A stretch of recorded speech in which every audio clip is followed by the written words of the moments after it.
Opt for a triple play bundle. Conditions apply. Buying your medication is easy with City Drugstore's curbside pickup. WhatsApp our certified pharmacist at 662-8769 with your requests. For prescriptions, take a clear photograph and send for review. We will engage you in dialogue and then provide a quotation and link for payment. You can then pay via TDC's online payment portal. And once the transaction is complete, you'll be notified that your pickup is ready. Yes, it's that easy. Send your WhatsApp message to 662-8769 to order your medications today with City Drugstore's curbside pickup service.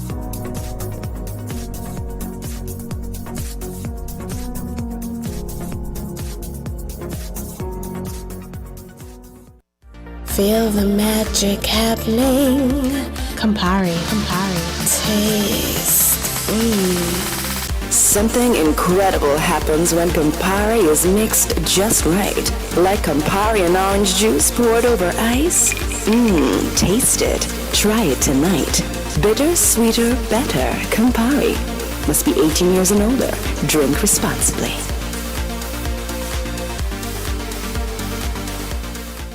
WINN FM reserves the right to disconnect any caller who infringes the law or offends the right of any person. The station will also refuse to take any call from any person who, in WINN FM's considered opinion, is likely to expose the station to liability for statements made on the air.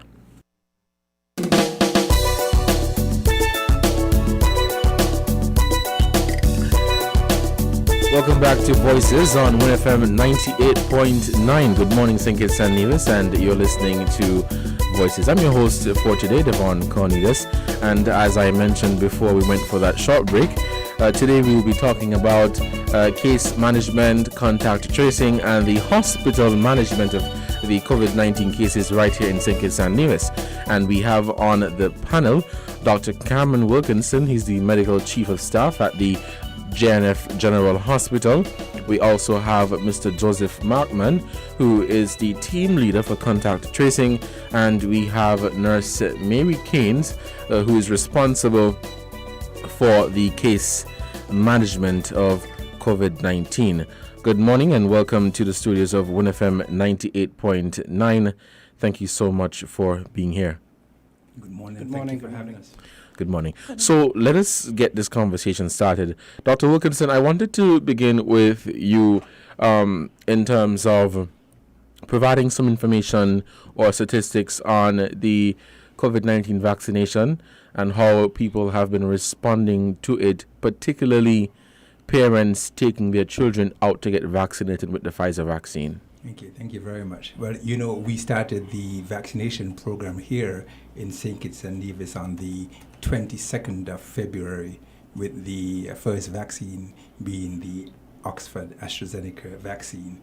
And on that day, if you remember, we had an example being set by myself as one of the lead persons in health and the Prime Minister of the Federation of St Kitts and Nevis. We were the first two to be vaccinated, followed by all of the members of cabinet. Even now we have members of the opposition, about 99% of the doctors, a significant proportion of our nursing staff. And so over the months, we have had a slow but steady increase in the vaccination coverage. We understand that the path to vaccination is a journey for some, and that is why the government has not chosen a mandate, at least at this point in time, because we believe that we can get to people with information and education. And I want to thank you for having us on this program here also, because if we were having this program at the end of February, the figures would have been very low. But now, to date,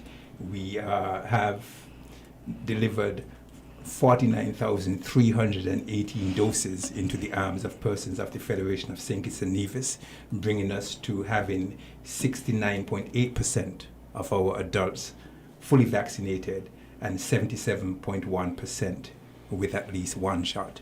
And that is significant when we look at the vaccination rates across the Caribbean or even in first world countries. I believe as a nation we have something to be proud of.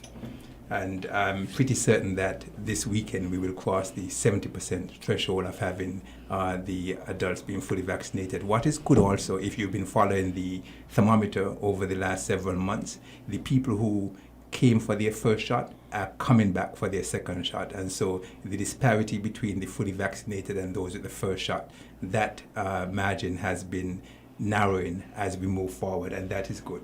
We recently started the Pfizer vaccine, which is given to persons 12 years and older.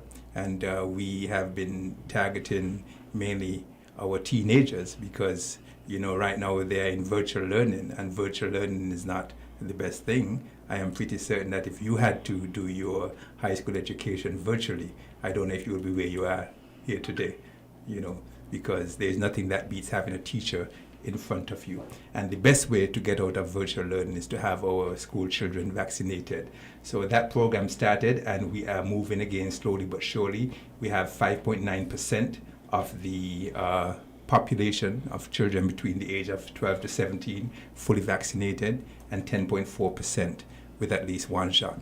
The Ministry of Education and the Ministry of Health, we have been working collaboratively, having a number of education sessions, PTA sessions, and we have already had PTA sessions with the Charles E. Mills High School, the Bastia High School, the Sadlers, and a number of the primary schools.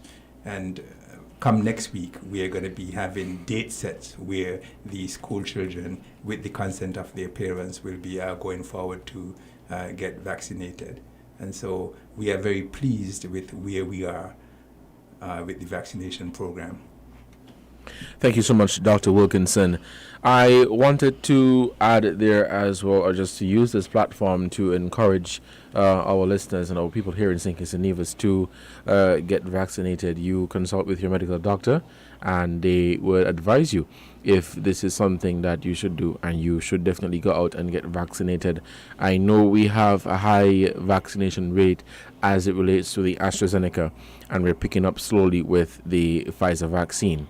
If we may continue this conversation, Dr. Wilkinson, looking at the hospital management of cases, and I saw some recent statistics from after listening and viewing the COVID-19 press briefing on Wednesday, where majority of the COVID-19 cases are unvaccinated. Can you speak to the management of the COVID-19 cases in the hospital and provide some statistics as it relates to the vaccination rate of these hospitalized COVID patients? Yes, well, I am glad that you asked that question, because we keep saying the best way for you to stay out of hospital from COVID-19 is by getting vaccinated, because the vaccination, one, gives you significant protection against getting infected with COVID-19, and so people have to understand that. However, some persons can have what's called breakthrough infections, and so it is not everyone who gets vaccinated will get COVID-19 if they are exposed to it. There are a certain percentage of persons who get breakthrough infections, and if you are vaccinated, even if you got a breakthrough infection, you're more likely to be asymptomatic, that is, having no complaints at all, and if you were not tested, you would not know that you're positive, or you may have mild disease. And so the vaccine offers significant protection against severe disease, hospitalization, and death. And we have been seeing that the vast majority of persons who are being hospitalized are the unvaccinated. The vast majority of persons who have died so far from COVID-19 are unvaccinated. Of the 21 deaths we've had, only 3 were vaccinated. And we also have to understand that getting vaccinated does not give you immunity against death, because if you have other pre-existing conditions, just a mild infection can push you over the edge, okay? But your best protection, the best bulletproof you can have, is to have that vest around you and not just be walking bare-chested. Now, as it relates to the management of cases, when persons have flu-like illnesses, they would go to the emergency room. It is not everyone who goes to the emergency room, though, will be admitted. And so we assess the persons. Of course, a detailed history and a physical exam is done. And the ones who will be admitted are those who are at highest risk for respiratory compromise, because that is basically what would cause someone's demise. And so you won't be admitted just because you test positive and you have a fever or you have muscle aches, because those things can be treated at home. Most of these persons, they would have a chest x-ray done to determine the level of lung damage. And if there is more than 30% what's called ground glass appearance on the chest x-ray, these are the persons who would be who will be admitted to their hospital. Of course, their oxygen saturation, that is the level of oxygen in their blood, will be checked also. And if this is low and it is deemed that they would require supplemental oxygen, then they will be admitted. The medical specialists are the ones who manage these cases once they're admitted to the COVID-19 ward.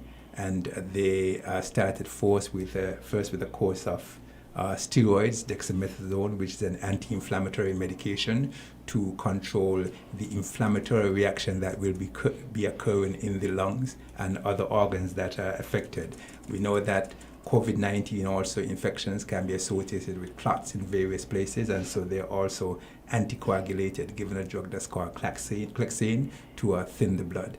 They're also started on a broad-spectrum antibiotic, ceftriaxone and azithromycin, to control any infections that they may have in their lungs or anywhere else. And they are given supplemental oxygen to keep their oxygen saturation above 88 to 92%. We try as hard as possible to maintain the lung function without placing them on the ventilator. But if they develop respiratory failure, they would have to go on the ventilator. But the science has shown that once someone comes to the point where they need respiratory support, it means that they would have had significant lung damage. And all around the world, most persons who go on the ventilator, we have a hard time getting them off, and that is no difference here.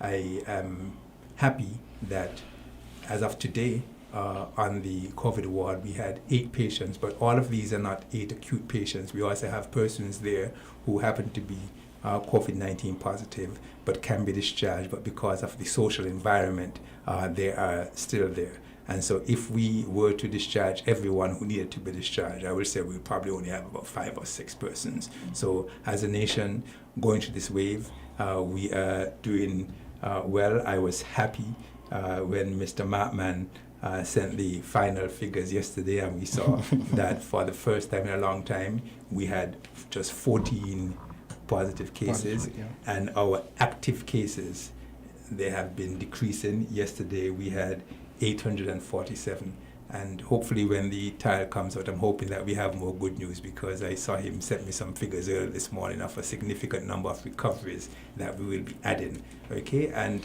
I said before, several months ago, when I was at the airport and the Cuban contingent, they were coming in, and I said this journey is not going to be an easy journey, and I compared it to an aeroplane flight. And you can have smooth sailing, but at some points in time, you're going to hit turbulence. And when you're a passenger on that plane, you may be scared, but you need to know that you have the pilot and the crew in the cockpit taking care of things. And there are times when you're going to hear a lot of shouting and screaming around you, and what you'll have to do is to sit down, fasten your seatbelt. If you're being distracted, you put your music on and you try and shut out the noise, and know that the plane is being piloted by a competent team. And I want to congratulate Mr. Mattman, Mary Keynes, and all the other persons who've been working behind the scenes, because generally speaking, you only see myself and Dr. Laws at the briefings, but there are a number of other persons who are working non-stop around the clock to keep this thing going, and so I'm happy to be here with them today. Thank you so much for that, Dr. Wilkinson. Quickly, if you can, I am happy that you provided that information and those statistics. I know in the past we were bringing in, or we saw numbers like 30 plus, 40 plus cases per day, and the public was of the opinion that, okay, we have a lot of COVID-19 cases, and the community and the COVID, is spreading throughout the community. Can you provide an explanation on that now that we have a high vaccination rate, but we're seeing cases with 40 and 30 per day? Well, the thing is that we had a golden opportunity being one of the few countries to have started a vaccination program while we had zero recorded COVID cases, because on the 22nd of February we had no cases here. But that was like a two-edged sword, because persons were saying, if we have no COVID, then why vaccinate? I believe it is our high vaccination coverage that has protected us and why our healthcare system has not been overwhelmed. And while 30 or 40 might sound high, it could have been higher. We could have had hundreds of persons. We could have been seeing persons sitting outside the hospital gasping for breath. We could have seen what happened in India, where there was an oxygen shortage. And so it is our high vaccination coverage, especially in the older population, that has protected us. And so the persons who are more likely to do worse with severe disease, most of them came forward early and got vaccinated. When I provided the figures on Wednesday, we saw that the age group that was most commonly being affected was between the age of 20 to 40. These were the young persons who figure that they are healthy and strong and they can go out and party and don't social distance, etc. Okay, and so thank God the mortality rate among those persons is not that high. I want to tell persons, though, that even if you recovered from COVID-19 infection, you can get an infection again, and the outcome might be worse than it was this time. And so we are asking everyone to go forward and get vaccinated. The clinics are open today. The clinics are open on Saturday and Sunday. You have a golden opportunity to go forward and get vaccinated. Thank you so much for that, Dr. Wilkinson. If we may continue as time, I want to speak on the contact tracing process, Mr. Markman, and get a full understanding, or if you can use the opportunity to explain to our listeners the process or the steps taken by the Ministry of Health when doing contact tracing. So if you have someone who is, whether they are fully vaccinated or unvaccinated, what are the steps taken to identify that person and to have them placed in quarantine, whether it is home quarantine or government site quarantine? Okay, so good morning everyone again. When it comes to contact tracing, first of all, we have to define what is a contact, because a lot of persons think that because they stopped by someone and they tested positive, you may have dropped off something, picked up something, stayed for a minute, 2 minutes, and you think right away that you're a contact, but that's not so. So to define a contact is someone who you would have been in contact with, and it has to be significant contact for 15 minutes or more. And this contact also would have to be without wearing a mask, without following the COVID-19 protocols and things like that. So we would look at that information first before we consider persons as contact. So if I start from the beginning, when someone is tested positive, they're reached out to by a contact tracer. Now the contact tracer would do an interview, and they would then figure out, or they would define the information, explain the information to you, what is a contact, ask you the persons that you have been in contact with, and then they would contact those persons, conduct an interview as well. And in that interview, they would now be able to specify whether or not you are a true contact. If you are deemed as a true contact, then there are certain steps put in place going forward. Now, a vaccinated contact, someone who is fully vaccinated, that means having their 2 doses and the 2-week period has passed after the 2nd dose. So that person is fully vaccinated. A fully vaccinated contact, there is no, according to the new regulations put forth, there is no more quarantine period. That's a contact of a positive case that does not live in the house with a positive case. So if you take, for instance, Dr. Wilkinson is a positive case and we are here, I'm deemed as a contact, I'm fully vaccinated, I will be contacted by a contact tracer, and there is no quarantine period, but I will be tested at the end of the 7th day incubation period. So it means that I'm fully vaccinated, I continue, going to work, observing the protocols, wearing my mask, hand sanitizing, things like that. But at the end of a 7-day period, you'll be contacted, you'll be tested, and then at the end, when we get the result from that test, then you would know, okay, if you're free to continue your normal life, or if you're positive, most likely if you're fully vaccinated, usually most persons are asymptomatic if they get a positive test. So then you would just have to isolate, and then we'll go from there. But when it comes to an unvaccinated contact now, an unvaccinated contact is placed into quarantine for 14 days. There is no longer an initial test, but you are tested on day 14. If anywhere between day 1 and day 14 you develop symptoms, then, and that is when we would ask that you, get the hospital, ambulance, go to the hospital and get tested if needs be, get examined to see what the issue is, if we would have to administer a test, and then if not, placed back into quarantine, tested on the 14th day.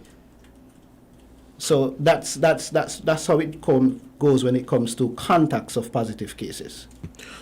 What is the process like if someone thinks that they are positive for COVID-19? So you're home and you feel like you have COVID. What should that person do? When you say you feel like you have COVID, you have to specify. Like, so you're experiencing symptoms of COVID. What symptoms? Because a lot of people feel like, because you just have a cough, you have a sneeze, it's COVID. It's COVID. That's the first thing that. So we have to look at the symptoms. We have to, go through, what symptoms are you having, the severity of the symptoms, whether or not, you're having constant headaches, vomiting, fever. If you have more than 3 of those symptoms, okay, definitely you should get yourself checked. But you should not, I don't want you to panic and run because, you're having a headache. A lot of persons having a headache, and when you ask them, why are you having a headache? Have you eaten for the day? They haven't eaten. So it's a lot of persons panic sometimes. But if you are indeed having symptoms and you feel like you're having severe symptoms, you should either consult a doctor or go to the hospital. Yeah, so the simplest answer is if you have any concerns, you can call your doctor, you can call the hospital. Yeah.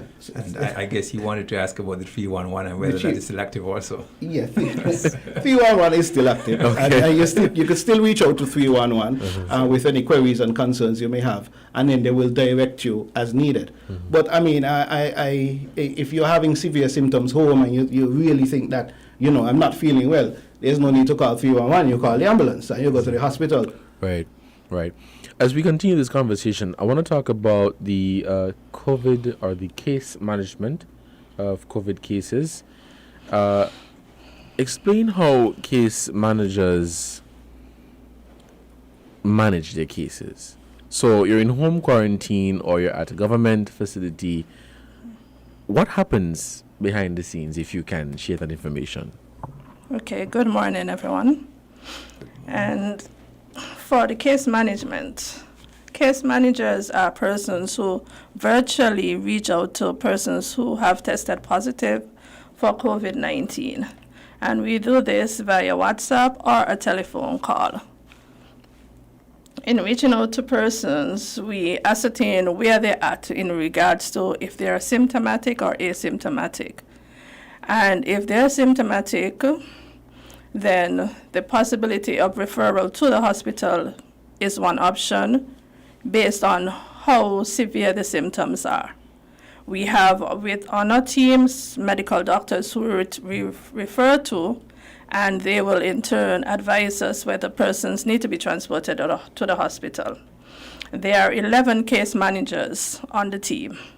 And for the 11, we have about 700 active cases, and each of us are managing about 50 to 60 persons at present. And the case managers are made up of retired nurses and active nurses also. So on a daily basis, we contact those cases. We first introduce ourselves upon receiving the information about them being positive. Then we gather their demographics, where they live, who are the other members of the household, and we ascertain whether anybody else in the household is positive. So we'll have a general idea what goes on at home. in the need for persons whose households are not suitable. For example, persons who are living in a one-bedroom house, one bathroom, but there are about 5 or more persons living in that house and there's just one positive case.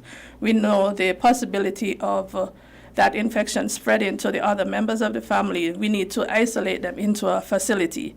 So the option is given of moving that person to a facility. And then they are removed from the household and the other members of the household remain in quarantine. We make phone calls on a daily basis to contact those cases, and we give them advice. We have advise them about their diet, their activity, remaining isolated from the members of their household.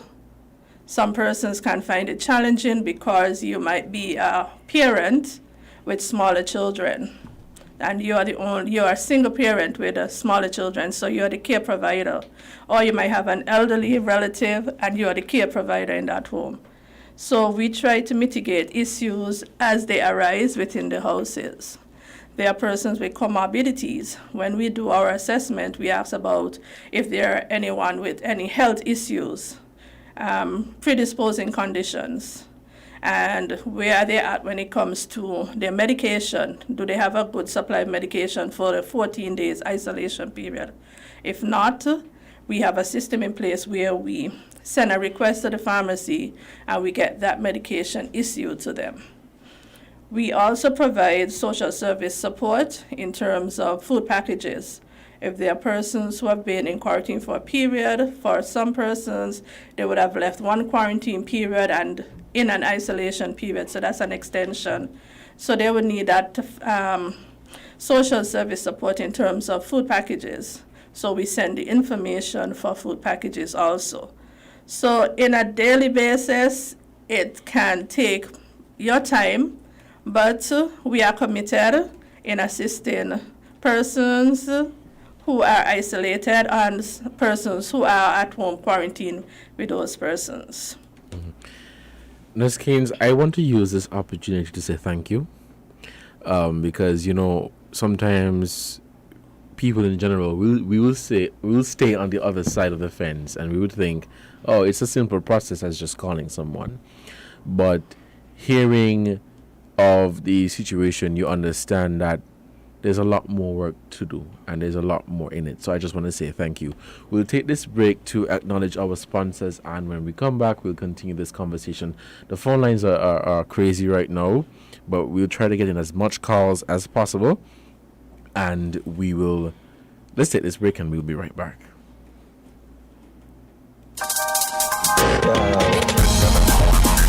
We're different. We're 98.9. 98.9 WINN FM.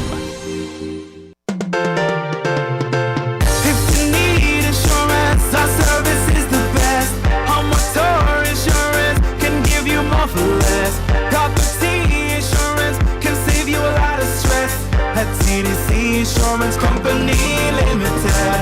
We care about your investment. Guarantee you peace of mind. The best team in the business. Guarantee you peace of mind. No other company will guarantee you peace of mind. Together we'll succeed and guarantee you peace of mind.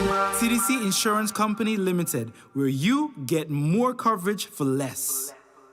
Triple the joy at home as you elevate your experience with Flo's new Triple Play bundles. For the first time ever, bundle up and save on internet, TV, and home phone together for more satisfaction. For as low as $175, enjoy up to 35 megabits per second super fast internet, 70 TV channels with HD entertainment, and free landline minutes with the all-in bundle. Visit your nearest Flo store to sign up for a Triple Play bundle. Conditions apply. Taste the real Fruta. Enjoy the real Fruta. Refreshing juice of every day. Whoa, Fruta. Drink the real Fruta. Your favorite real Fruta. The natural taste is Fruta. Fruta. Your favorite fruit has got a new skin with real juice within. Drink the real Fruta. Enjoy the real joy. Taste the real Fruta. Enjoy the real Fruta. Refreshing juice of every day is Fruta. Fruta, juiced right. WINN FM reserves the right to disconnect any caller who infringes the law or offends the right of any person. The station will also refuse to take any call from any person who, in WINN FM's considered opinion, is likely to expose the station to liability for statements made on the air.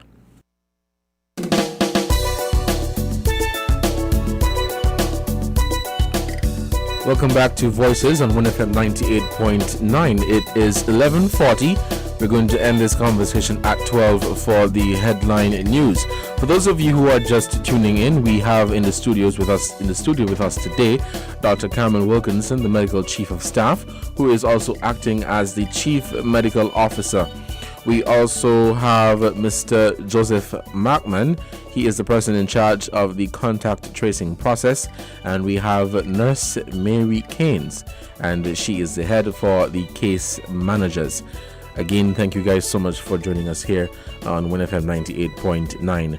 Let us continue this conversation. So, I was asking Nurse Keynes, what is the process taken by the Ministry of Health when you have someone in home or government quarantine, positive of course, and they're starting to get ill or seriously ill? What happens then? Who present with being severely ill, the system in place is that we, as the case managers, they would reach out to us first, or they will call 311. They can call the 311 operator, who will in turn notify us as the case managers that this person is seeking assistance. Once we've had the conversation, then we arrange for the ambulance to be dispatched to that person's home or the facility, and they're taken to the respiratory area at the emergency room, where they are reviewed, assessed, and treated at the hospital. If their condition deemed that they need admission, they will be admitted, or they return home to their facility, and the follow-up continues with the call from the case managers. Thank you so much for explaining that. Now, we have some callers on the line. We'll try to get in as much calls as possible. For those of you who are interested in calling in, the numbers are 466-0989, 762-0989, and 662-0989. This is WINN FM 98.9, and we are talking, having a conversation on the COVID-19 management of cases. Let's take this first call.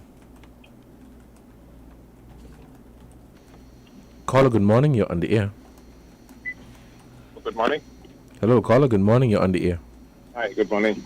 To your panel, thanks for everything that you're doing in this pandemic. Dr. Wilkinson, I'd like to know the rationale behind the one-day quarantine and testing. Bearing in mind that I think you have to present PCR test 3 days before you get to travel. So if you can just briefly explain the rationale behind actually testing again on the, I guess, the fourth day. Thanks. That's my question. Thank you, caller, so much for that. Did you hear the yes, question? I heard the question. Okay, go ahead. You want me to answer right away? I thought Yes. you were taking- Okay. So we need to know where we are coming from first to understand where we're heading. And we came from a situation where the country was completely knocked down in an attempt to keep COVID-19 out. Once it got here, we could not keep the country locked down forever, and we put measures in place to decrease the risk of us being exposed to the virus. And so we had the 14-day quarantine, which eventually moved to 974. And with our high vaccination rate, and with the information that I shared the other day, where I showed that the risk of someone getting COVID was not significant from the incoming passenger, we decided to decrease the quarantine period for the incoming passenger even further. And so now we have basically, it's a test and released. Yes, you have to have a negative PCR test within 72 hours of coming here, but one has to understand that a negative test is just as good as the time when it was taken. And so you could have had a test done, you walk out of the testing center, and you could become infected. And so we have put an extra level of protection for the people of the Federation of St Kitts and Nevis by requiring another test when you land before you are released, because the alternative is to say no testing at all. And there's going to come a point in time when the vaccinated person will be able to move into the community without any testing. But we have been doing everything stepwise and systematic. One has to creep before they walk. And so I ask persons to exercise patience. And if you were complaining when we had a 14-day quarantine, you should be rejoicing. Now it's only 24 hours or less. Thank you for that explanation, Dr. Wilkinson. A question came in on our WhatsApp number. It says the WHO has approved a number of high-quality rapid antigen test kits. Can pharmacies import and sell these kits? That's one question, and we'll take another caller to get their input. Caller, good morning. You're on the air. Greetings. Good morning. Good morning to you and your panelists. Good morning. My question is to Dr. Wilkinson. Dr. Wilkinson? Yes, I'm here. Yeah, the AstraZeneca vaccine. It is a vector vaccine, right? A viral vector vaccine, yes. Yeah. But how does that work in the body? What exactly is a viral vector? Okay. And how does that work in the body? That's one the question, right? And the next question is the Pfizer vaccine is an RNA, mRNA, which is genetic information, right? For the spike protein, right? Yes. Now, when that is injected into the body cannot prepare antibodies for that. I mean, long time ago when the vaccine was injected, the body could have prepared antibodies because it just... okay, my friend, ask the question because I don't want you to give misinformation. So if you want... No, it's got to read in the biology book, right? Yeah, I understand, but I gather you're asking me to explain what's the viral vector vaccine and what's the mRNA vaccine. Yes, that's one, and the second one with the yes, and we'll do that, yes. Right. Okay? Thank you. Yes, thank you. Thank you, caller, for your question. Okay, go ahead. Okay, so I think the first question was about the rapid antigen test. Yes, and can the pharmacy sell those kits here? Yes, well, I want to go stepwise again because all along we said that we were going to follow the science, and we said until there was a rapid antigen test that had a high sensitivity and specificity, we were not going to be using them in our program. The Ministry of Health is actually in the process of starting the use of rapid antigen tests. And the rapid antigen test that we'll be using, it will only be those that are approved by the WHO or the FDA. The labs have already been informed to be prepared, and so I'm pretty certain that all of the labs are in the process of procuring the antigen test. The proposed protocol will be that the sampling, which has to be taken from the nose or the mouth, will only be done by a trained professional, and the testing to be recognized, for example, for exit to travel to the United States, etc., will only be done in an approved lab. And we will be outlining going forward other circumstances under which we would be using the rapid antigen test, because with the high sensitivity and specificity, it is finding greater use in terms of investigating outbreaks. Let's say, for example, we heard that there was an outbreak in the prison. Instead of us having to isolate everyone and test the entire prison population with a PCR test that takes about 4 hours to be produced, we can go there and test everyone in 15 minutes with the rapid antigen test and determine how we would handle the case. And so following the science, you would be seeing us using this pretty soon. As it relates to the AstraZeneca vaccine, it's a viral vector vaccine, which means that there is a denatured or inactivated virus that is used with the genetic information of the COVID-19, and that is injected, and then the body will produce antibodies and cells to fight that infection. And so the denatured virus is acting as a vector to take the genetic information of the COVID-19 virus in.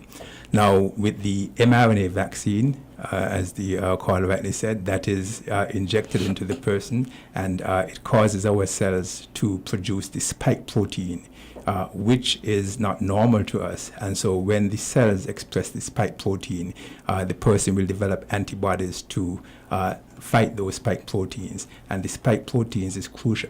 The spike protein is crucial to the replication or the development of the COVID-19 virus. And so when the virus comes in, you would mount an antibody response and clear the virus from your body. And that's why we say it can prevent you from getting severe disease or even dying from the virus. Thank you, Dr. Wilkinson. I spoke to a few people about had a conversation rather about the vaccines, and some people were of the opinion that one should not get vaccinated if they have underlying health conditions like diabetes, hypertension, you name it. Can you provide an explanation on that? As a matter of fact, that is the greatest misunderstanding that persons have, in that in a situation where vaccines are scarce, those are the persons who really should be going forward first. Because if you have pre-existing conditions, diabetes, hypertension, kidney disease, heart disease, and you get COVID-19, you will be unlikely to survive. And we have seen that happening here also with our deaths. Most of our deaths are persons who had pre-existing conditions. And the pre-existing condition is also obesity, because some persons figure they are fat, but that's not, that's a pre-existing condition. You put some difficulty breathing on top of somebody who is obese, and you can see that they have a significant problems there. So these are the persons who need to go forward to get vaccinated. And so I'll make a statement here.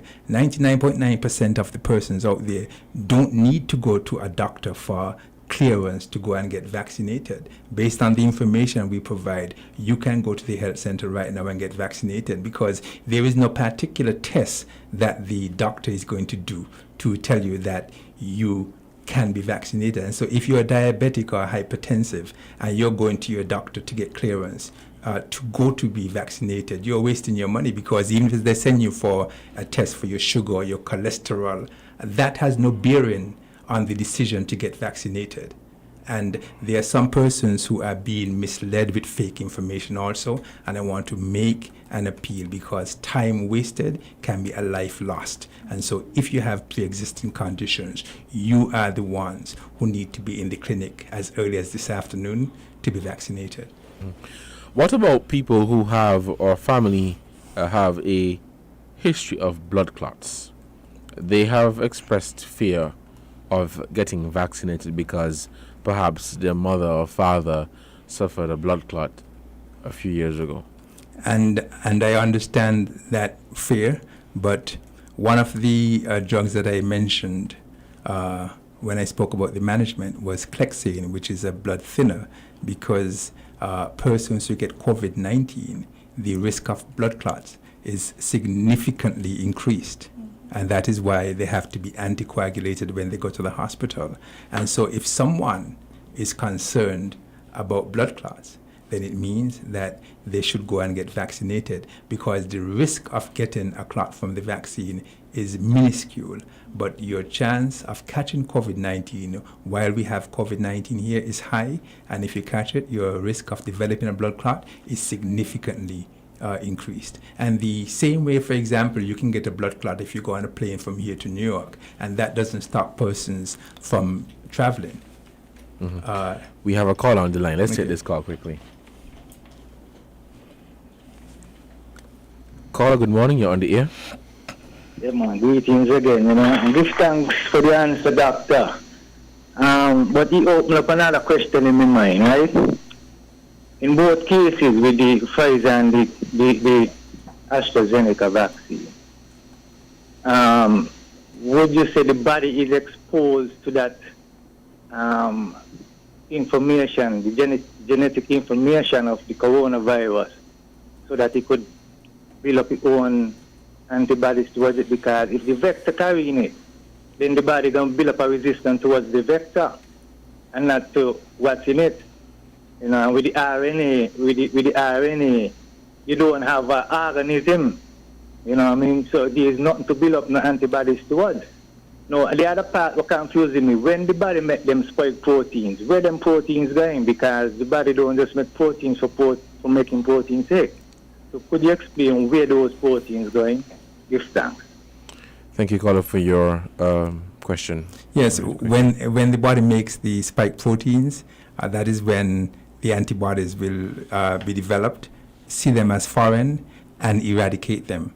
And it will store that memory such that when the real virus comes, they can even mount more and attack them and eradicate the virus.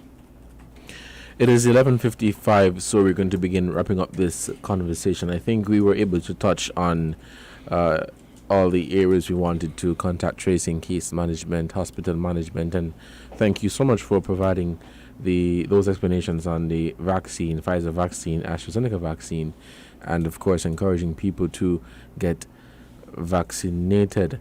There was a question I lost that question, but there's a question I had about the contact tracing process.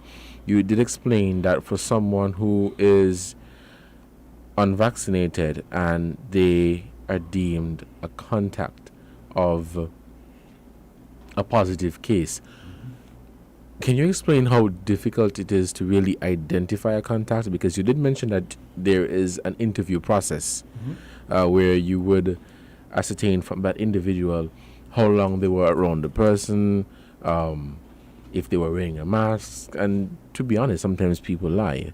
So how difficult has it been to really identify a contact of a positive case? Well, the contact tracers are made up of personnel from the Environmental Health Department who have significant training in public health. When you have training in public health, you are trained to identify certain answers and the answers to certain questions that you ask. So you ask particular questions, and depending on the response, you would know, okay, this person may not be telling the whole of the truth. So what you do, then you probe into different questions. So it's not very, very hard to identify, a contact. Some persons are very good at lying. Some persons, just don't give the information at all. And when we have instances like that, then we reach out to the task force, and the task force will follow up on that, and we will go from there, because they're not everyone that's forthcoming. It's not everyone that's going to even answer the call. Sometimes I get complaints, contact tracers persons call, and they hang up, But we have ways of dealing with issues like this. We have channels that we deal with in order to make sure that we have a full understanding, a full grasp of what is going on in the COVID-19 situation when it comes to contact tracing. Thank you so much, Mr. Mattman. We are basically out of time, but I'll give you guys some time to add anything that you wanted to put in here quickly. Yeah. Before you do that, let's take this last caller and then we'll wrap up. Caller, good morning, you're on the air. Caller, good morning, you're on the air. Hi, good morning. Hi, good morning. How are you all doing? Good, thanks. Dr. Wilkerson, a question. The field hospital, where will it be located? Part of the hospital will be located, and if there's only beds, what will be inside of that, dear? And I want you to continue to be strong, be safe, mask up, wash your hands, and do the protocol as well. Thank you. Bye. Enjoy your weekend. Thank you, caller. Go ahead. I'm glad she asked the question, because it's important for us to understand that the field hospital was a donation to our national emergency response. And so this field hospital is designed to move wherever we have an emergency, be it an earthquake, flood, no matter what it is. And that's one of the reasons why the training took place in the park, where they were training to set up and break down so it can be moved anywhere. Right now, we will be deploying it at the hospital, but it's not going to be there permanently. Okay, and so it is going to be placed right next to the isolation ward that we have between the medical and surgical. But it's not being placed there because we think that there is a need for an overwhelming number of beds. Okay? And so that's where it's being placed in the first instance. And so it's a ward. It will have it has electricity, it has air conditioning, there are beds, etc. And because it is at the hospital, it will have access to all of the ancillary services that we have there. So it's basically an extension of one of the wards. That's basically what it is. Or it's called a field hospital. But if, for example, there was a disaster in Diet Bay next week and we needed to have persons on the ground to look after persons there, it can be taken up and moved there and have the conditions addressed there. Thank you so much, Dr. Wilkinson. We're out of time. I'll just give you guys a quick 30 seconds to give a quick wrap-up and we'll end this program. You want to go, Mr. Hartman? Well, it's just basically just to let the public know that, you know, we are doing our best. We are trying to make sure that everyone is reached out to as much as possible. We want to also let you know to continue practicing your COVID-19 protocols, wash your hands, sanitize, so that, we can be over this little hump that we're having and everything can go back to as normal as possible at this point in time. Okay. And for us as the case managers, we want you to keep in contact with us. Reach out to us. Provide us with accurate information to all the healthcare providers who are in contact with you. As Mr. Markman said, continue to adhere to the protocols and always remember we are here to serve you during your period of isolation, providing the necessary support you will need. Thank you.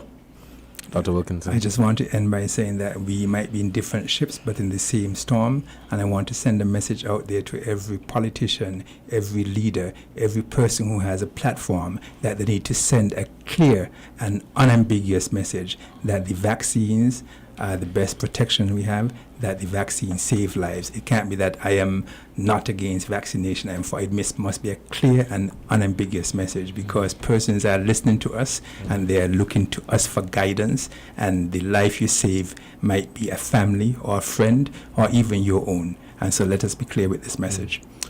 Thank you so much, Dr. Wilkinson, and thank you guys so much for joining us here at WINN FM 98.9. Thank you for I would us. definitely see the information that you shared. It was very useful, very, very useful, and I think members of the public are happy to get this information directly from the people that are managing the system and COVID-19. And I just want to thank you for the hard work that you have been doing. As I mentioned earlier, sometimes we would stay on the other side and we say, how come this is happening or how come that is happening? Of course, it's just people posing their questions, but as I often say, unless you are in the kitchen, you'll never feel the heat.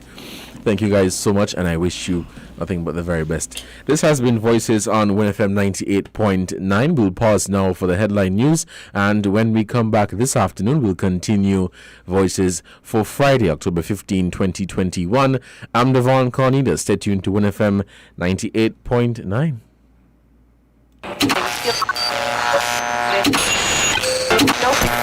You found the sound. 98.9. WINN FM. We now bring you the headline news. The headline news is brought to you by Caribbean Alliance, KDP Enterprises, The Grange, and Cariboury.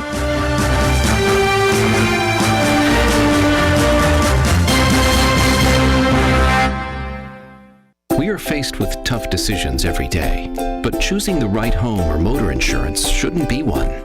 You need fast claim settlement from a company that's been rooted for over 31 years. And don't forget the A Excellent rating by AM Best. Make the intelligent choice. Caribbean Alliance Insurance. Reliable insurance that you can count on.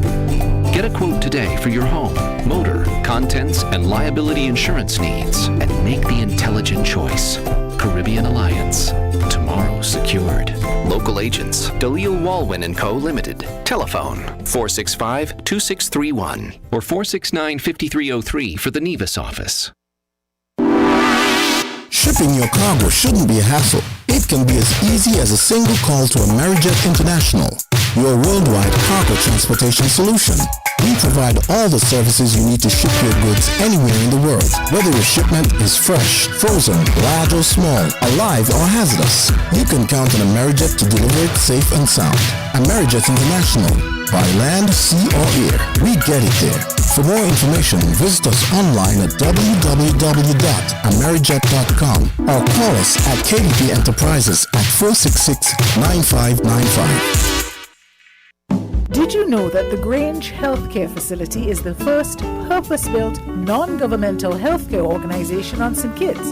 It's situated at Otley's, 7 miles east of Basseterre in beautifully landscaped surroundings. The Grange has a team of highly trained professionals and provides care that's rated as being comparable with UK and North American standards. The Grange offers varied accommodations to suit your individual needs, and our all-inclusive packages make the cost of care per hour the most competitive on the island.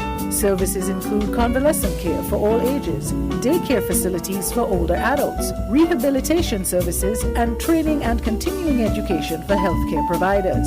For more information, call 466-5525 or 465-8020. Fax 466-8221 or email thegrangehealth@gmail.com or visit our website at www.grangehealthcarefacility.com. With over a century of perfection behind the Mackeson name, a smooth blend with perfect balance and richness, it's no wonder Mackeson Triple Stout has a legacy of perfection. Enjoy the world over. Introducing our new look with the same great taste. Mackeson. All hail the king. Please drink responsibly.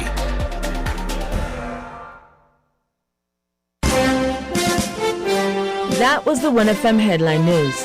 The Headline News is brought to you by Caribbean Alliance, KDP Enterprises, The Grange, and Caribbean.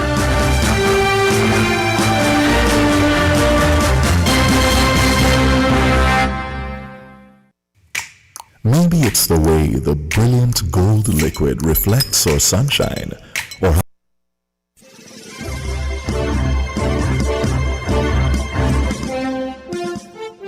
With the WINN FM News, I am Devon Cornelius. Making the headlines. Global supply chain crisis likely to impact St Kitts and Nevis. Breast cancer is the leading cause of cancer death among Caribbean women. Now the details.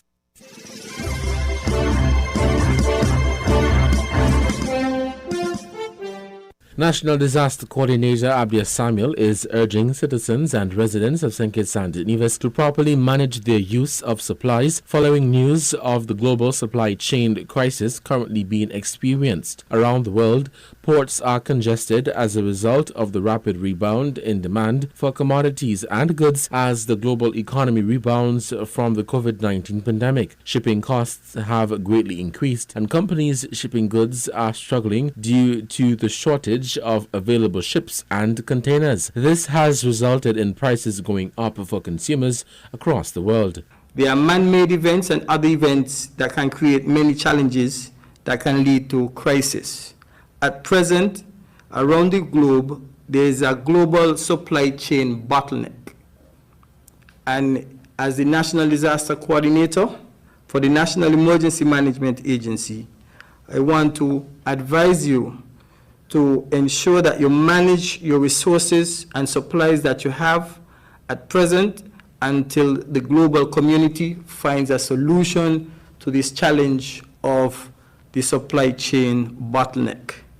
We have seen in the United Kingdom where the government has had to use the state resources such as the military to help with the transportation of supplies for the day-to-day consumption of their citizens.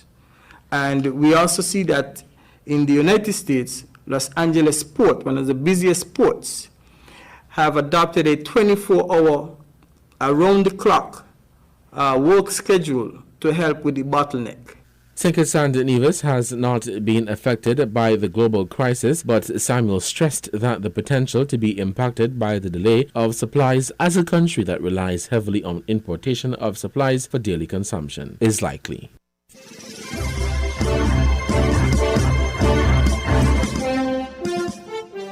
More women in the Caribbean have succumbed to breast cancer in the last 2 decades than from countries with higher incidence rates, a recent study has found. In a new study published in the Serious Journal of Medical Science, breast cancer was revealed to be the leading cause of cancer death among women in 21 out of 23 Caribbean countries for the decade 2003 to 2013.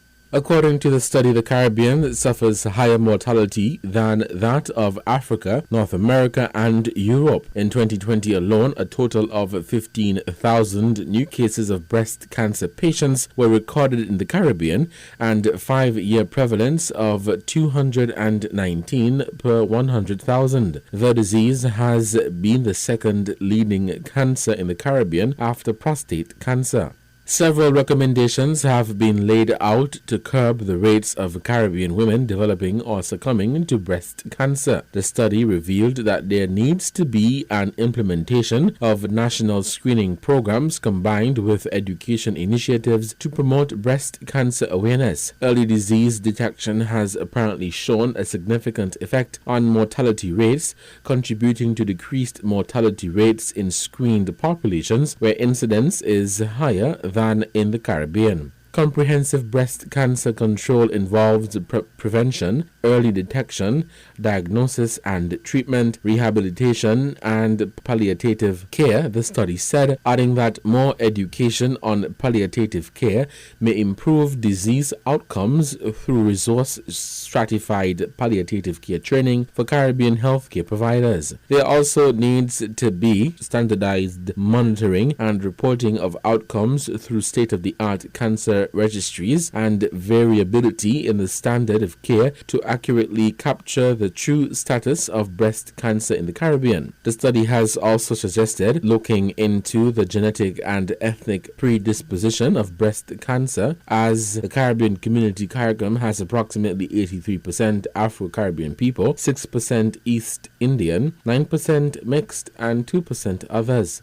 In order to examine the dynamics of breast cancer in the Caribbean and find out which areas of the field need further investigations, the authors of the study did a meticulous and thorough literature review of all available publications and journals about breast cancer within the last 63 years. This study provides essential foundational support to researchers, healthcare planners, and administrators who are interested in the status of Caribbean breast cancer population of diverse ethnicities, environmental influence, immigrants, socioeconomic status, and sociocultural practices, the study stated.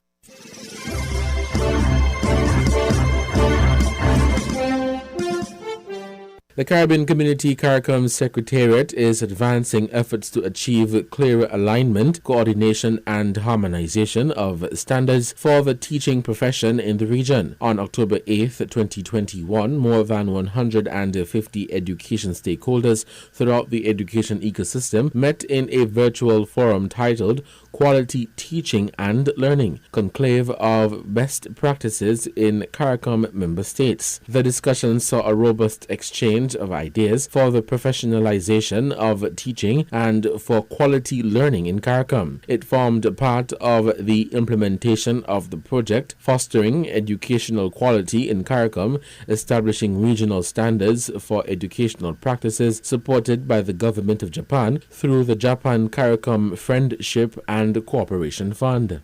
Through the project, the CARICOM Secretariat is facilitating support to member states as they align national standards to the CARICOM standards for the teaching profession. A consultant, Dr. Barbara Reynolds, is leading the technical work in member states. According to the Program Manager for Human Resource Development with the CARICOM Secretariat, Dr. Laurette Bristol, the discussion on October 8th follows bilateral and regional engagements on developments in establishing those standards.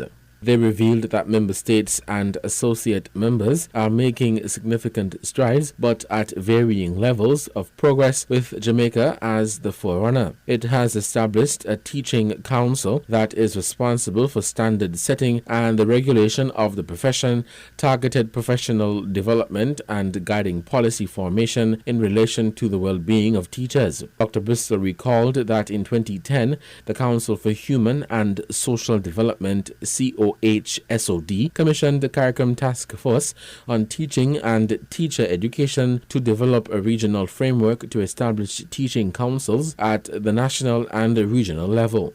COHSOD anticipated that the councils would be autonomous bodies set up to promote the professional development of teachers while regulating and building the competency of the profession. Even as the efforts continue towards the establishment of national and regional teaching councils, the meeting Friday last benefited from discussions based on the experiences of Barbados, the Bahamas, Jamaica, Anguilla, and Turks and Caicos, and St Kitts and Nevis, as in the pursuit of a quality education system. Speaking at the opening of the education system,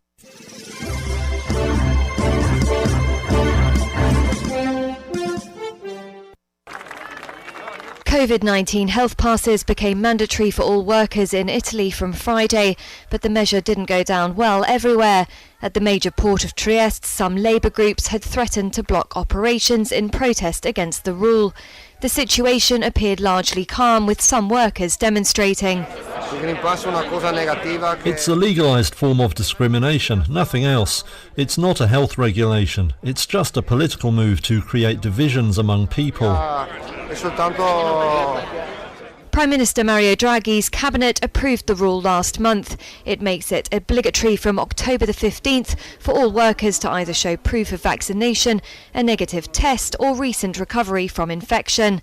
But an internal government document seen by Reuters shows some 15% of private and 8% of public sector workers have no green pass. Under the new rules, effective until the end of the year, those without the certificate will be suspended without pay and face a fine of up to €1,500 or $1,700 if they try to work on regardless. The government hoped the move would convince unvaccinated Italians to change their minds. Over 80% of people over the age of 12 are already fully inoculated in the country.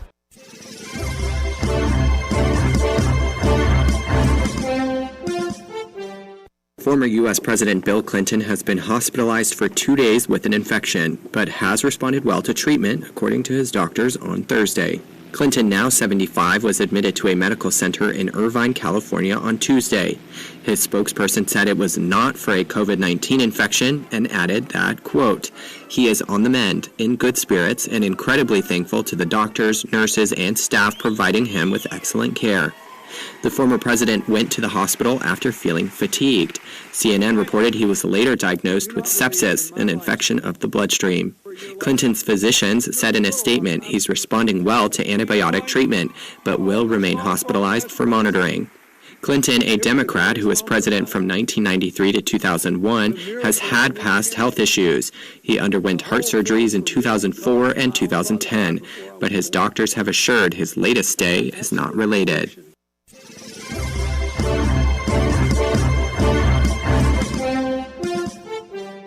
This has been the WINN FM 98.9 newscast. Let's take another look at our headlines. Global supply chain crisis likely to impact St Kitts and Nevis. Breast cancer is the leading cause of cancer death. Devon Cornelius, WINN FM. Thank you for listening.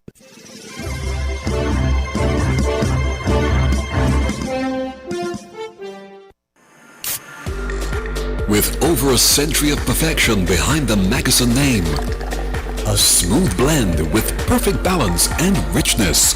It's no wonder Magasin Triple Stout has a legacy of perfection.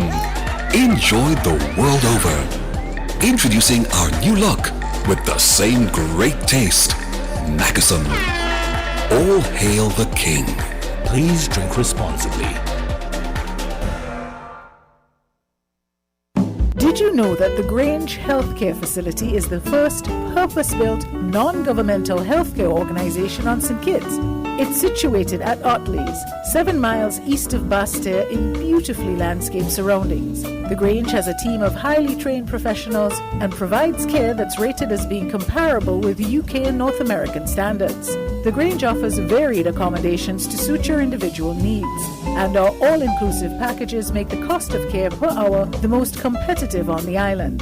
Services include convalescent care for all ages, daycare facilities for older adults, rehabilitation services, and training and continuing education for healthcare providers.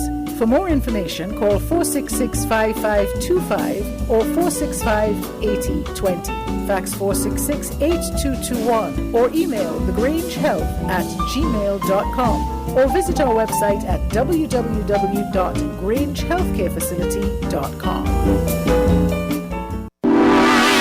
Shipping your cargo shouldn't be a hassle. It can be as easy as a single call to Amerijet International, your worldwide cargo transportation solution. We provide all the services you need to ship your goods anywhere in the world, whether your shipment is fresh, frozen, large or small, alive or hazardous. You can count on Amerijet to deliver it safe and sound. Amerijet International, by land, sea or air, we get it there. For more information, visit us online at www.amerijet.com or call us at KDP Enterprises at 466-9595. We are faced with tough decisions every day, but choosing the right home or motor insurance shouldn't be one. You need fast claim settlement from a company that's been rooted for over 31 years. And don't forget the A Excellent rating by AM Best. Make the intelligent choice. Caribbean Alliance Insurance. Reliable insurance that you can count on. Get a quote today for your home, motor, contents, and liability insurance needs, and make the intelligent choice.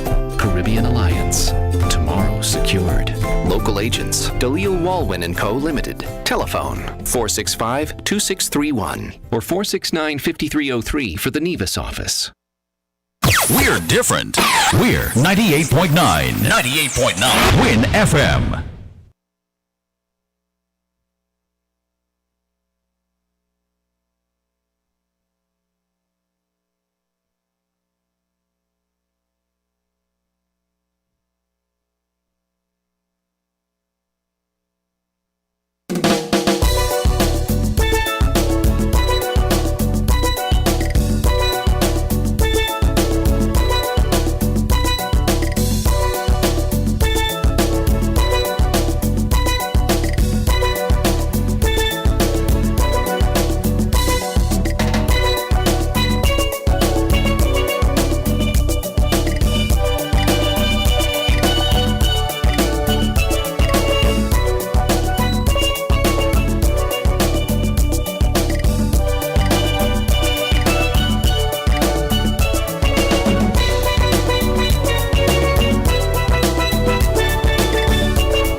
Popular demand, we're doing it again. Yep, we're doing it again. Horseman's Furniture and Appliances is once again giving away double cash back for free groceries for the months of September to December. Every customer at the Horseman's Furniture and Appliances showroom in St Kitts and in Nevis gets double cash back coupons for absolutely free groceries. But it doesn't stop there. Every hire purchase customer will also get a chance to win. Yep, get double cash back for free groceries and a chance to win absolutely free groceries for a year with every $100 spent on hire purchase. By popular demand, we're doing it again. Double cash back for free groceries plus a chance to win free groceries for a year. Come to Horseman's Furniture and Appliances today and expect low prices, expect great quality, expect free delivery, expect double cash back for free groceries, expect a chance to win free groceries for a year, expect the extraordinary terms and conditions apply.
Welcome back to Voices on WINN FM 98.9. Thank you guys so much for joining us for the first half. For those of you who tuned in late, we had Dr. Cameron Wilkinson, the Medical Chief of Staff, who is also acting as the Chief Medical Officer. We also had Nurse Mary Keynes, who is the head for the case managers, and we also had in studio as well Mr. Joseph Markman, the team leader for contact tracing.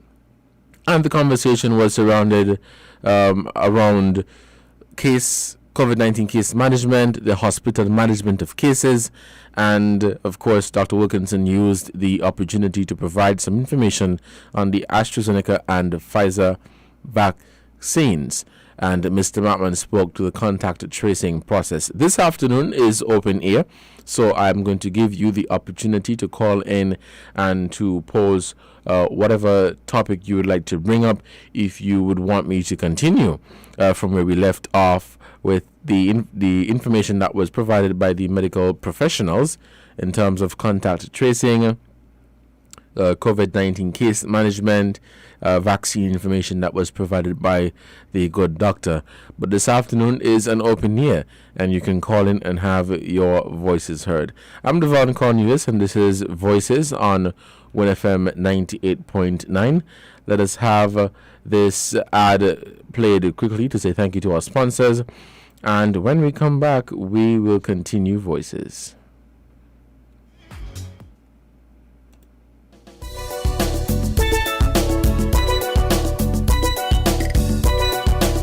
Not 5, not 10, but up to $20,000 off a new Toyota Hiace. Choose your Toyota Hiace model, choose your financial institution, and save up to $20,000. Roll out reliable, fresh, and in style with free licensing, registration, and tinting. It's a bus bonanza with up to $20,000 off. TDC Automotive, #1 for a reason.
Welcome back to Voices on WINN FM 98.9. I am your host for today, Devon Cornelius. It's a beautiful Friday afternoon in Sugar City, St Kitts, and of course, good afternoon to my family, my Nevision family over there in Queen City, Nevis. This is WINN FM 98.9, and I'm your host, Devon Cornelius. Thank you so much for joining me for the second half of Voices here on WINN FM 98.9. As I mentioned, it's an open ear this afternoon, so I'm giving you the opportunity to call in and to raise a topic of concern, something that you want to bring to the fore, something that you want to talk about, and for us to entertain that conversation. As I was saying, for those of you who may have tuned in late, the conversation this morning was about case management, contact tracing, hospital management of cases, and I thought that the conversation was necessary or is necessary because of the situation we are experiencing with the COVID-19 and the high number of cases. We have our first call for this afternoon, so we'll head to the phone lines. Let's take this call. Caller, good afternoon. You're on the air. Good afternoon, Cornelius. Good afternoon. How are you this afternoon? I'm good, thanks. Mr. Cornelius, I find your topics interesting, but somehow I'm going to dive a little different this afternoon. I want to go back to Prime Minister Mia Mottley's presentation at the UN. It was very profound, and like all African speakers at the UN, whenever they speak, the room become vacant. Mia Mottley, today the world has found a new leader in her presentation at the UN. And I think we need to join and support her. Because, Mr. Cornelius, today we are at war. This race is at war. There is no other people that are being targeted the way we are being targeted. And the only way that we can rise above all this oppression and all these ills that are being thrown at us, there's only one way that we can overcome this, and that is through unity. We have to unite. Are you saying something? Yeah, I was saying, as you're having this conversation and talking about the difficulties that black people face on a regular, would you say that black people are at war with each other? Because I think in many instances that is the case. So while some may be of the opinion that black people are being targeted from other races, to be honest with you, caller, I think we are at war with ourselves, or we are at war with each other. What are your thoughts on that?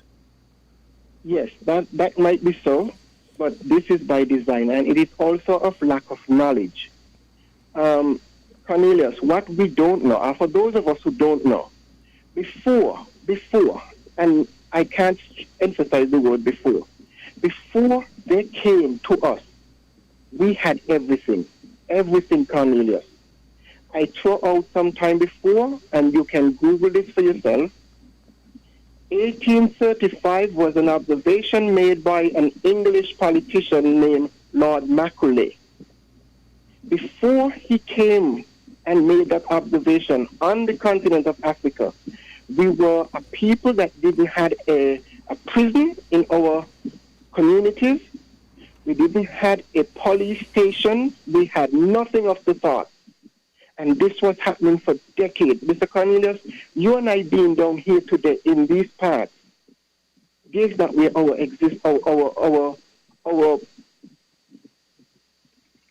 everything didn't begin here. It began there.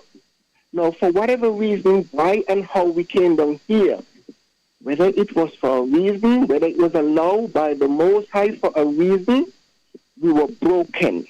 We were broken, and up until today, we are still broken. Our unity is there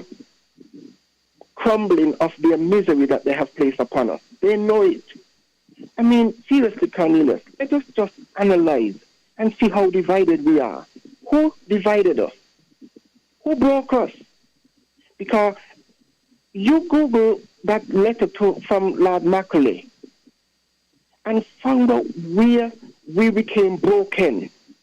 We were one. We were one people until these creatures broke us. And that division is what having us where we are today. It's like, in our politics here, they say, if Dougie is the problem, he cannot be a part of the solution. They want us to stay divided. We are the only one who can fix this division. And by doing so, we have to know the knowledge of who we were, who we are. Because they know. You see what is happening to the Haitian? You know what they're saying? First ever black man to kick the white man. Kick the white man, Napoleon. Never again they would allow it to happen. Mr. Cornelius, our history are there. It's right under our noses, and we are not looking. Mm-hmm. No. I am looking at the bigger picture, Cornelius, because today, Africa is the present and the future, and the West and all of those. He knows this. They don't want us to go back there, but yet they are there. And their survival depends on Africa. We need to wake up, Cornelius. We need to wake up. Thank you for hearing me. And thank you, caller, for your contribution to this program. This is Voices on WINN FM 98.9. It is 20 minutes to the hour of 1. The phone lines are open, and we are still taking your calls.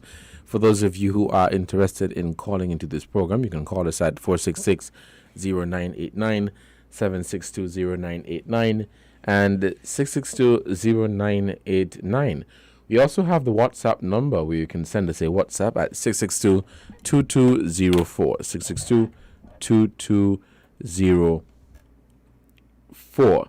We're also live on the Facebook at WINNMedia SKN.com.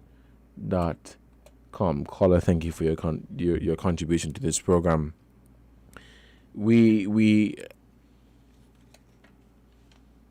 I want us to think for a moment on that comment that I shared earlier when I said it may be a possibility of black people being at war with each other. So sometimes you would say, well, it is the white man's fault, or it is the Asian fault, when we are at war with ourselves. Let's head back to the phone lines. Caller, good afternoon. You're on the air. Good afternoon, Mr. Cornelius. Good afternoon. You asked Journey a wonderful question. You know, I listen to Journey all the time. And he always got the word to say, they break us. Well, I can tell Johnny this right now, and like I tell the others, we break we own self. Now, you see what Johnny them do, they go and they pick out what they want from history and they bring it to the public. But it's a wide scope. Black people been in war with themselves for centuries. Black people sell black people. I know you're going to call back. I don't want him to call back. Black people selling black people for centuries. Okay? Black people is to introduce black slaves to the white man to bring to the Caribbean. It is there. It is in history. Right? The black kings and queens is who do it. Right? They used to trade with the white man, and then they captured the enemies. They had nothing to do. They had nothing to do with them because they self used to keep them in slavery. But it was so much that they introduced the black prisoners to the white man. The white man used to take them to England, and then after they come to the Caribbean, they bring them to the Caribbean from Africa to work, because the Indians and the Chinese who they had here couldn't cope. And so the black kings and queens and the black rich people, when you borrow money you can't pay back, they take them and make them prisoners. I mean, one of those black leaders in Africa already apologized for it. He admit to it. But Johnny them keep out those things because they don't want to know. They don't want black people to know these things. We fight in a war within ourselves for centuries. We know it. Look, let me say something.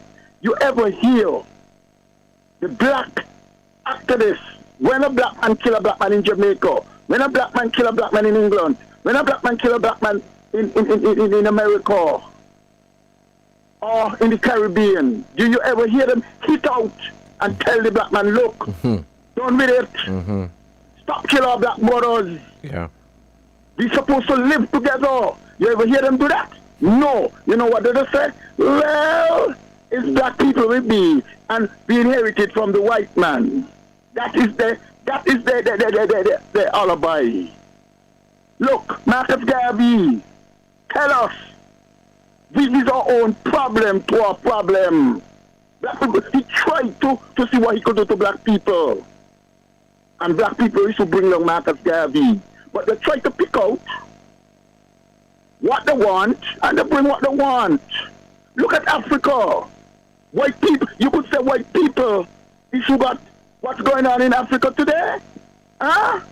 Yes, he talk about unite. Yes, I is one who said this from the beginning, that Africa should be United States of Africa.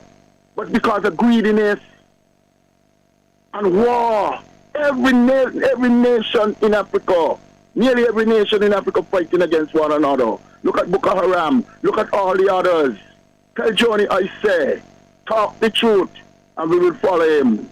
Don't pick out what he wants, and the one from America. Well, I'll tell the truth, one of the talk centers that I listen to him, and it's Africa.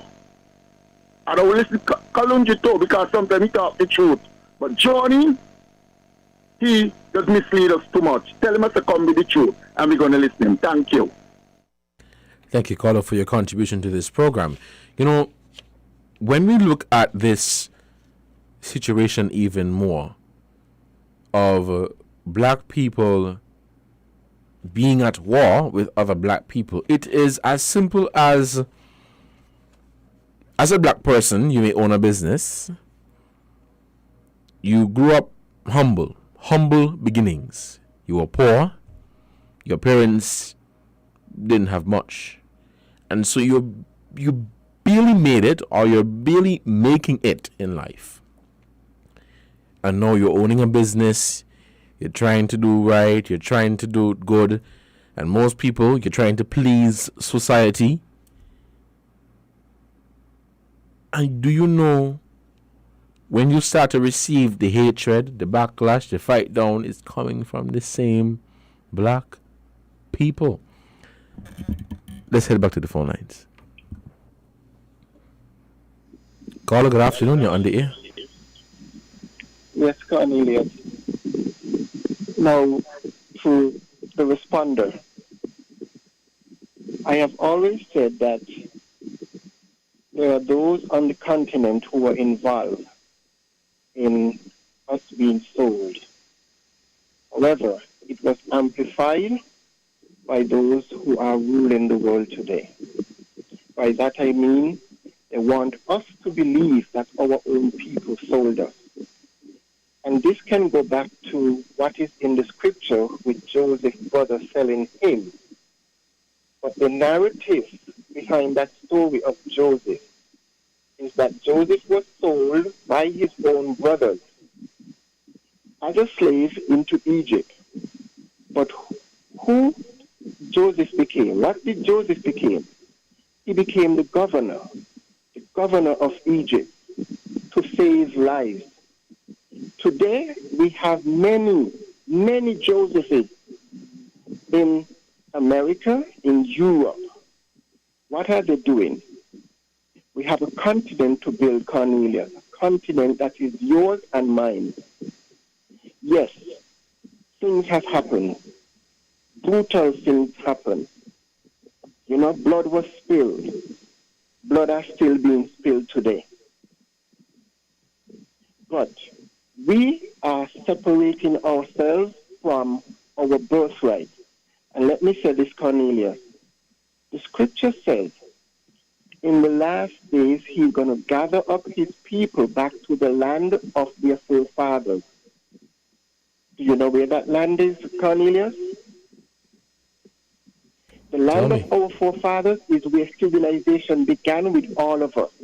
The land that we are to inherit, the land that is of milk and honey that the West is exploiting. The West have created generational wealth for them and their unborn generation. The killing that is happening between us and the warring that is between ourselves, it was never like this before. Decades, centuries, generations have lived without a prison. And the caller is right. And let him tell me where I'm misleading, because I do my research. And I'm learning, because I am young. Cornelius, I just started this since the pandemic. I was asked questions in my job if I knew where by Caucasian visitors that came and stayed at the hotel, if I knew where in Africa I came from. I didn't know then.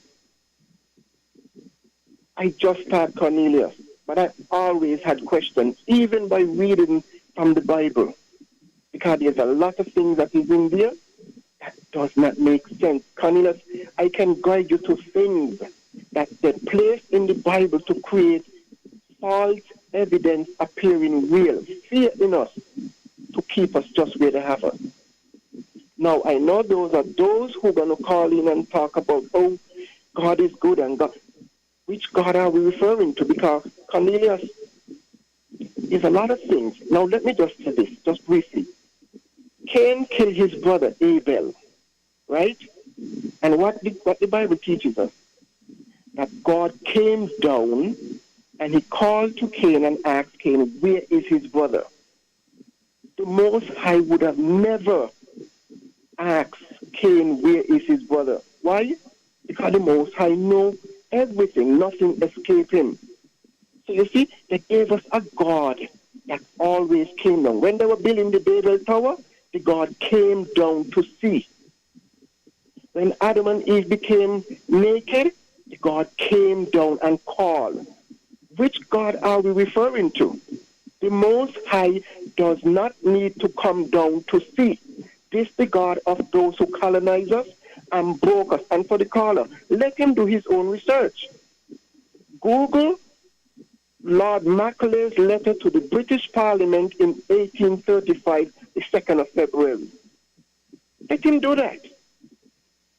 Cornelius, we are at war with ourselves because we don't know the knowledge of who we are.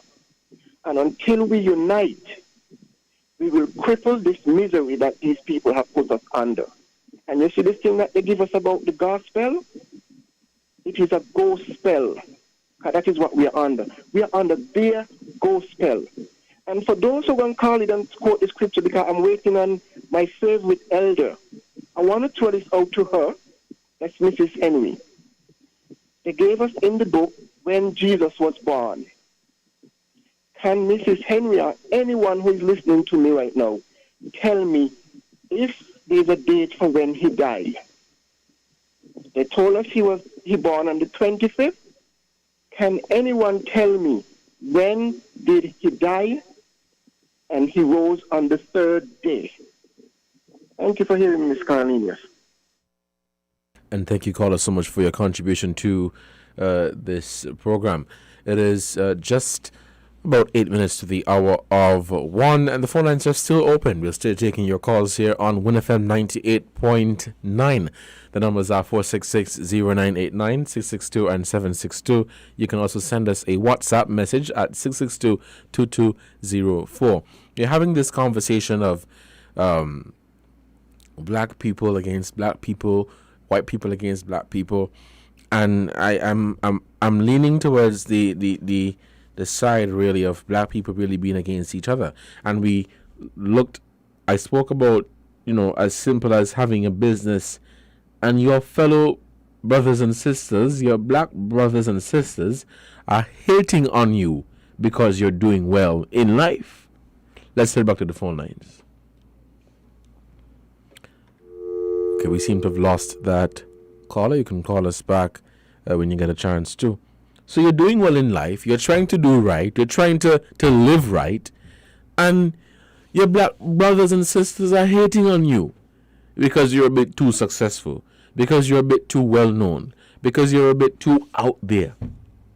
And then we want to, I think, push the argument that it is the white man. I think it's black people against black people. Let's head back to the phone lines. Caller, good afternoon. You're on the air. Yes, greetings. Okay, I want to be part of the reasoning. The last St Kitts Music Festival we went to, the artist who started the show, Buju Banton, apart from the whole heap of singing and DJing that he did, as tired as he were, he do some talking also. And I can recall two things he said. He spoke about the ganja, the cannabis industry being the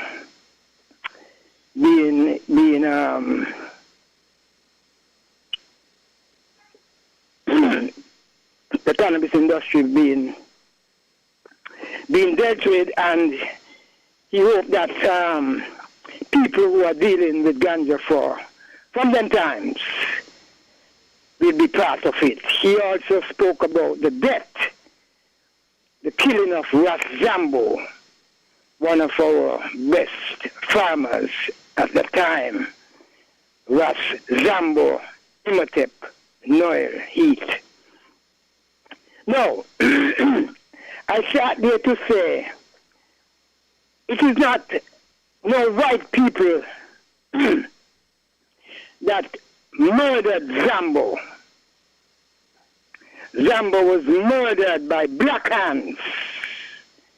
So the point is taken. The point is taken that we are killing, down-pressing, envying, etc., each other as a race. But what the brethren, I think Journey is his name, what he's saying is that these things are being set up or set down because there's no up in it. These things are happening by design. We were not living this way. We were not living this way until they and those and them came and put us, leave us in a situation where we are destroying each other because up to the time we do not know ourselves. We have a punchline for one of our works, and it goes like this. Black as charcoal, midnight, ebony or tar. Brown as gold, a chocolate bar. Still not shining as a bright star. Oh, the news is near, not far.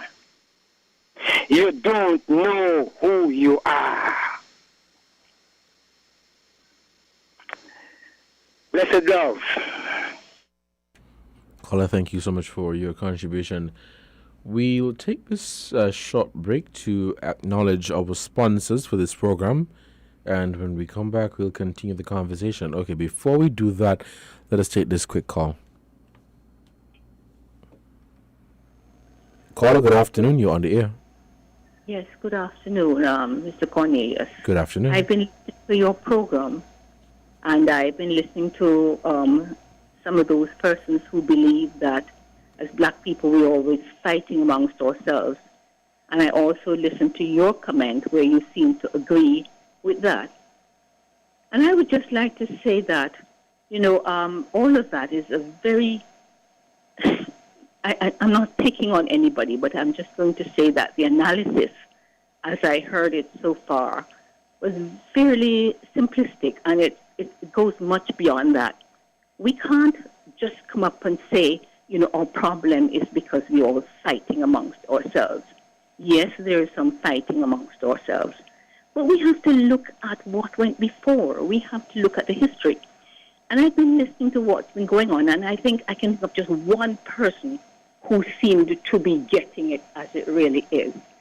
Some of you callers, and in fact I was trying to get in, but I wasn't able to get in before, because one particular caller, he said a lot of things that were incorrect. He doesn't have the history right. He was making the point that black people sold one another out and so on. I would like to ask that gentleman if he's aware that when the slave trade started, because all of this problems we have as black people today began way back then. Those problems that some of them that we have today, they did not exist before that. Black people were equal to all others, moving across the continent, trading with one another, and nobody saw black people as inferior in those days. One of you callers in particular, and he spoke as if he thought he knew what he was saying. But he was speaking as I would have spoken when I was 11 years old. And that was a long time ago, when I was repeating what the colonials said to us. And we believed it. But it wasn't true. We know now what the truth is. We can look at history and we can understand it ourselves and pick the truth from the falsehood. No black person in Africa way back when, in the 15th, 16th century, advertised in Europe, we have black people to sell. That did not happen. Those Europeans did not get an invitation to come in and buy slaves. The first group of slaves who were taken, they weren't slaves, they were people living their lives. They were taken, bundled up. Nobody paid for those early slaves. Those Europeans grabbed up the people, took them, and took them away. Yes, in later years, there was perhaps a different kind of trading that happened hundreds of years later when some people saw how they could profit from it. But the problems we have today stem from way back when. And people say, forget about it, it was a long time ago. But we cannot forget about it because it has impacted our society so indelibly and make a difference to what now happens as what might have been otherwise. It is those people way back when, and I'm not saying all of them, because I have no problem with people who are good people, whether they are black, white, yellow, or what. I have no problem with them. I have a problem with the evil people. They are the ones who took our people. We were enslaved. They enslaved us. They took our people, brought them across this horrible journey, and made slaves of them, treated them horribly, turned them against each other. In order to survive, some of them had to, be nasty to their own people because it was a matter of survival.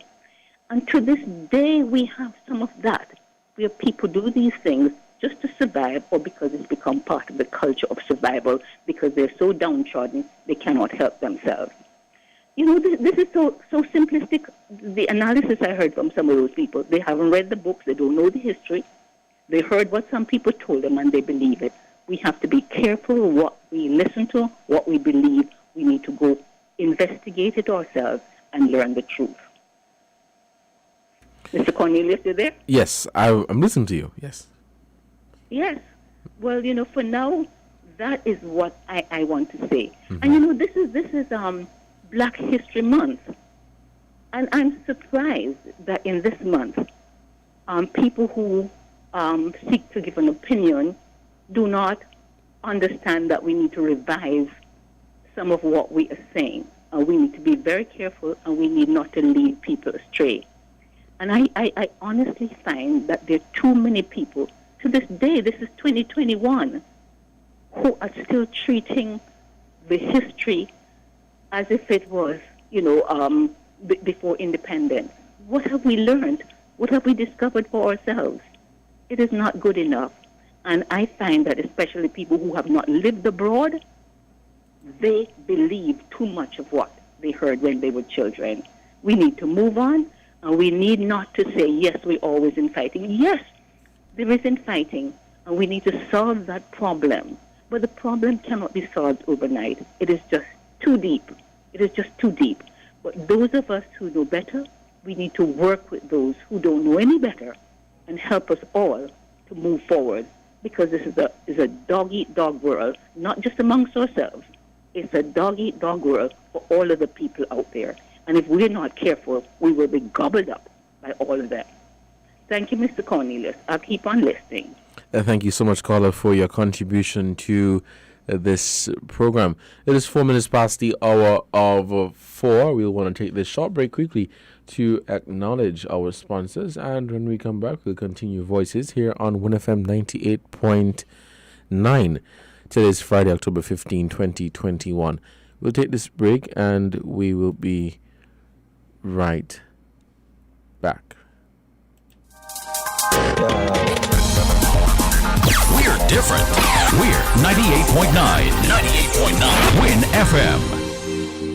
It's happening again. By popular demand, we're doing it again. Yep, we're doing it again. Horseman's Furniture and Appliances is once again giving away double cashback for free groceries for the months of September to December. Every customer at the Horseman's Furniture and Appliances showroom in St Kitts and Nevis gets double cashback coupons for absolutely free groceries. But it doesn't stop there. Every higher purchase customer will also get a chance to win. Yep, get double cashback for free groceries and a chance to win absolutely free groceries for a year with every $100 spent on higher purchase. By popular demand, we're doing it again. Double cashback for free groceries, plus a chance to win free groceries for a year. Come to Horseman's Furniture and Appliances today and expect low prices, expect great quality, expect free delivery, expect double cashback for free groceries, expect a chance to win free groceries for a year, expect the extraordinary terms and conditions apply.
Welcome back to Voices. Let us head back to the phone lines. Caller, good afternoon. You're on the air. Good afternoon. Yes, caller, good afternoon. Mr. Cornelius. Yes. Let me say something. I do my research. I do some deep research. I have history, black history. We are Jamaicans, and you know who Jamaicans are? They believe in the black dignity. And they went out and they do the research. Serious research. We say in a pepper research. Black people, not white people. Not pretending. People who go out and do the research and tell the truth. Let me say something. Right now in Ghana, they built some of the buildings that are still there.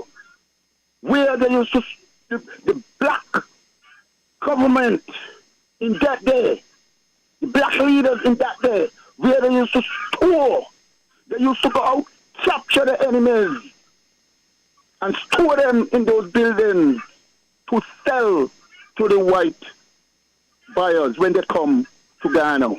I have them. I could give them to everybody to listen. Egypt always have problems. You there? Yes, I'm listening to you. You there? Yes, I'm here. Okay.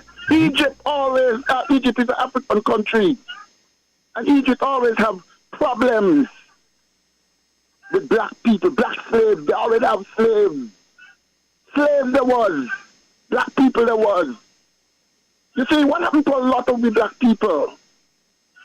We don't want to face up to the fact and say, look, yes, we was involved.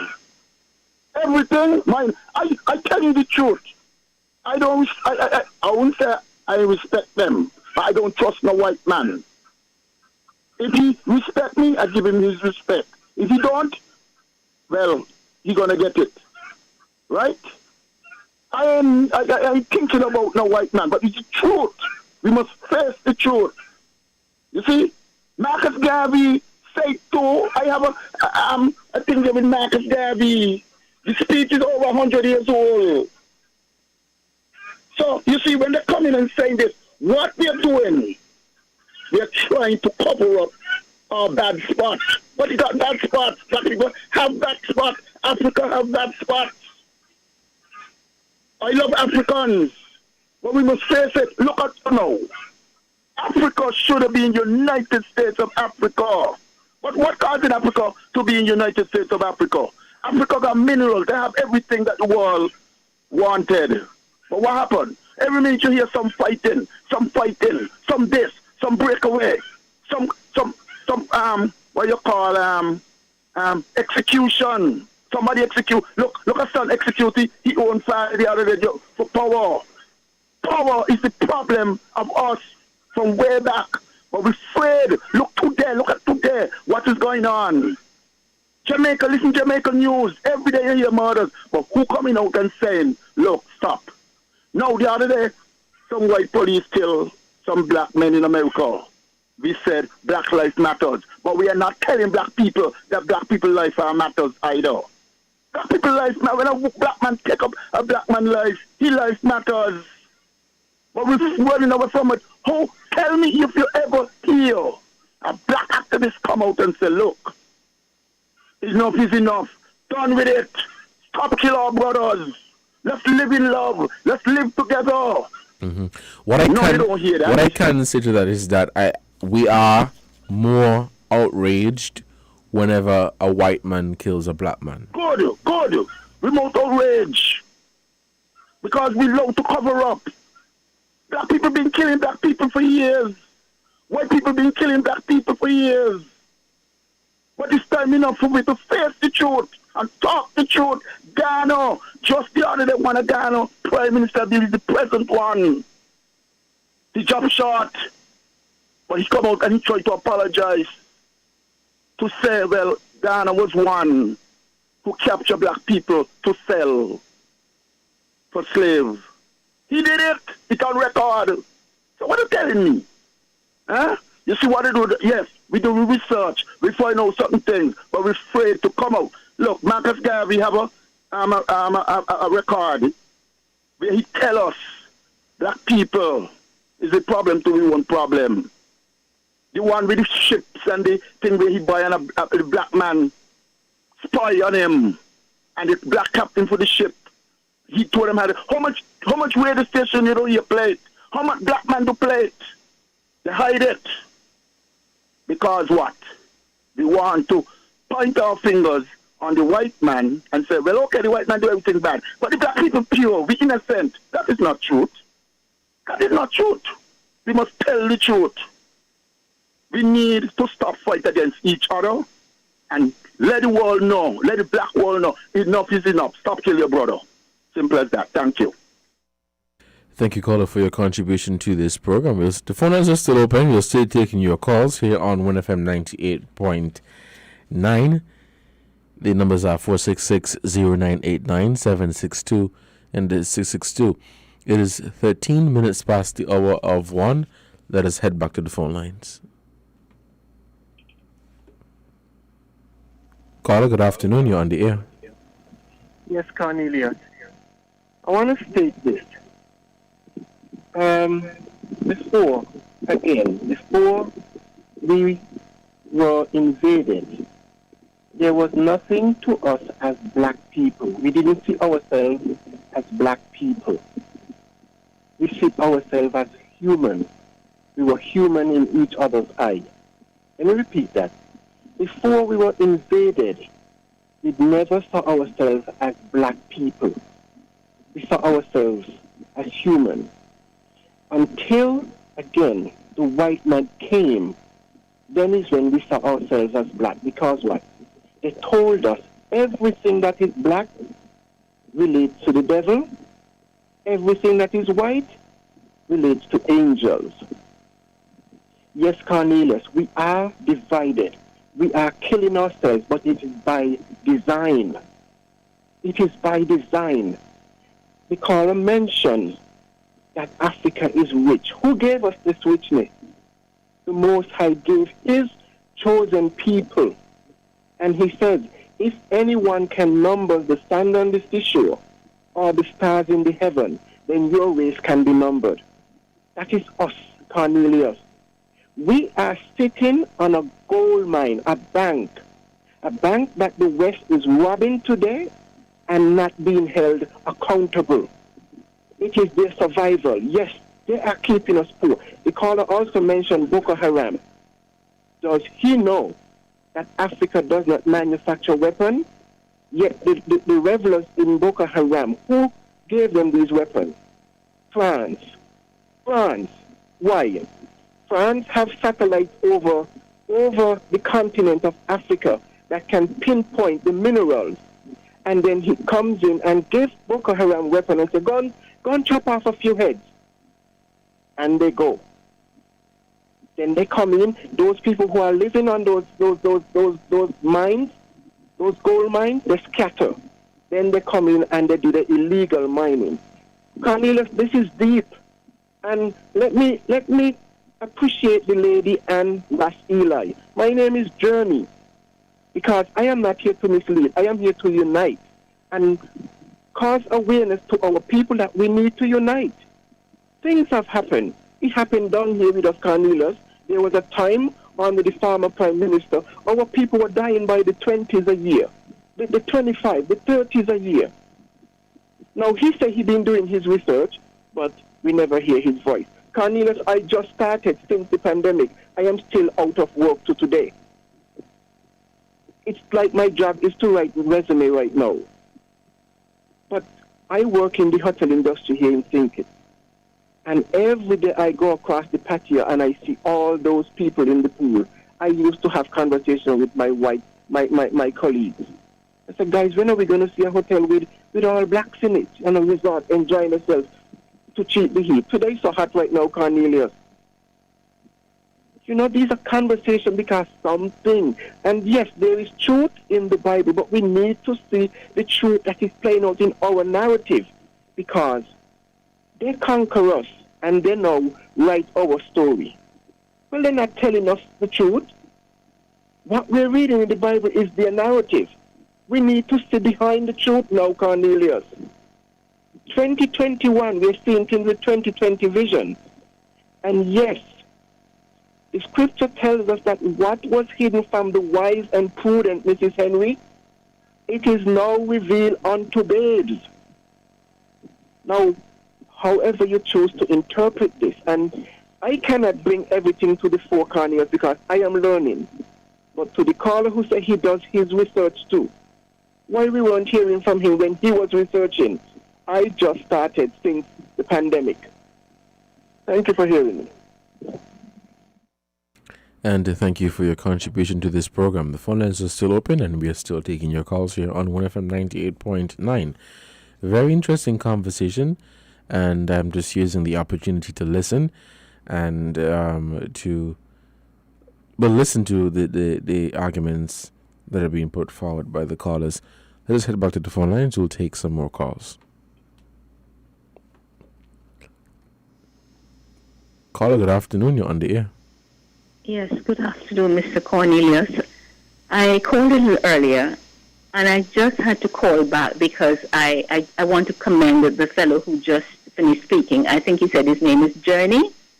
Yes. And I want to commend him because clearly he has been doing his research.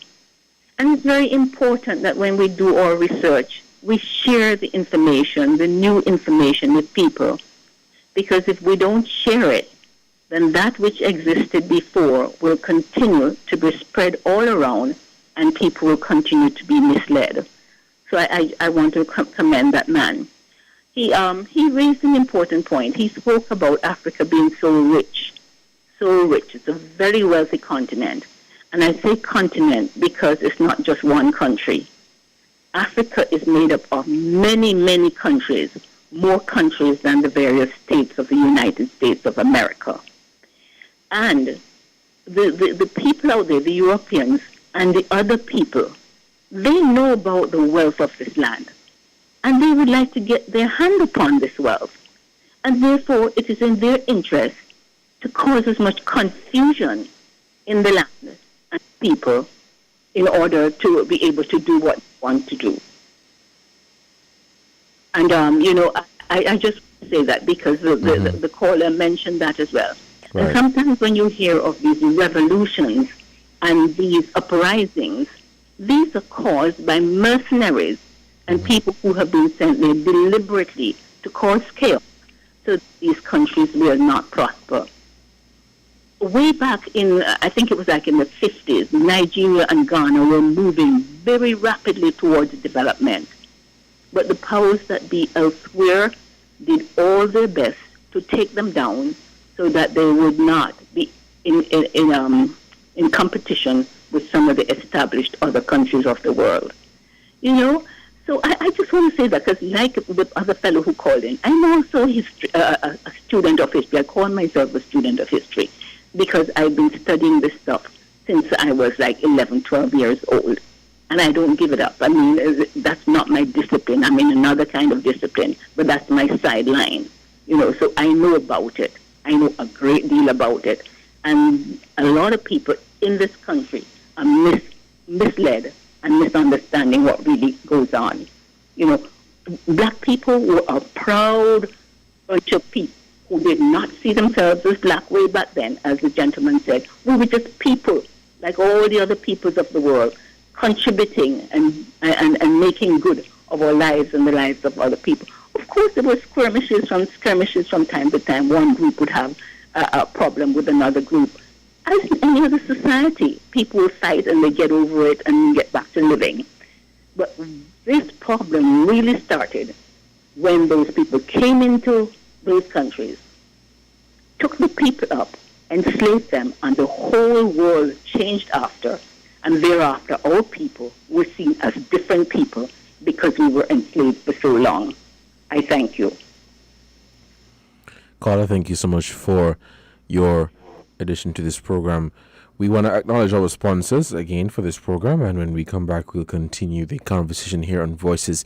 The phone lines are still open, and we're still taking your calls.